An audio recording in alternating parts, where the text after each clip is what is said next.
شروع اللہ کے نام سے جو بڑا مہربان نہایت رحم کرنے والا ہے۔ کروڑوں درود و سلام نبی آخر الزمان صلی اللہ علیہ وآلہ وسلم کی ذات اطہر پر، جن کی وجہ سے ہم ہیں اور جن کی وجہ سے یہ کل کائنات ہے۔ تحریک لبیک پاکستان نے ایک دھرنا دیا جو دھرنا کامیاب ہو چکا ہے، اور تحریک لبیک پاکستان کے تمام تر مطالبات مان لیے گئے ہیں، اور تحریک لبیک پاکستان کو بہت بڑی کامیابی حاصل ہوئی ہے۔ تحریک لبیک پاکستان نے یہ مذاکرات کس کے ساتھ کیے؟ تحریک لبیک پاکستان نے یہ دھرنا کہاں پر دیا؟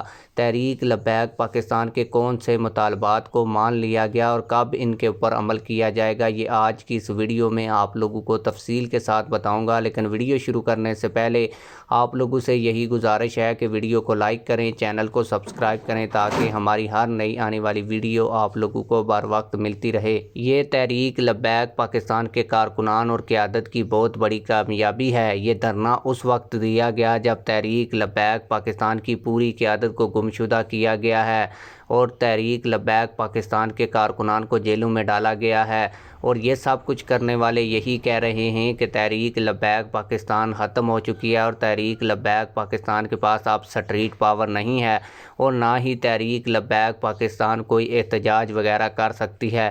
اس صورتحال میں بھی تحریک لبیک پاکستان کے کارکنان نے ایک بڑا میدان سجایا اور انتظامیہ کے ساتھ بڑے مذاکرات ہوئے، جس کے بعد تحریک لبیک پاکستان کے جو مطالبات تھے وہ مان لیے گئے۔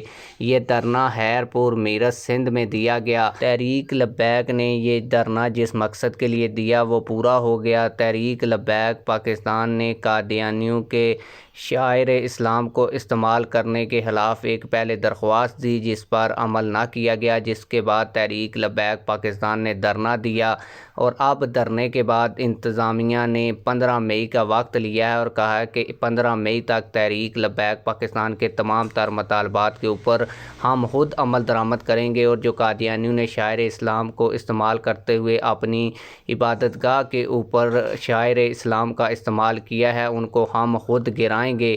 یہ تحریک لبیک پاکستان کی بہت بڑی کامیابی ہے۔ آپ لوگ اس حوالے سے کیا کہتے ہیں؟ کمنٹ سیکشن میں ہمیں اپنی رائے سے ضرور آگاہ کیجیے گا۔ ملتے ہیں کسی اور ویڈیو میں۔ اللہ حافظ۔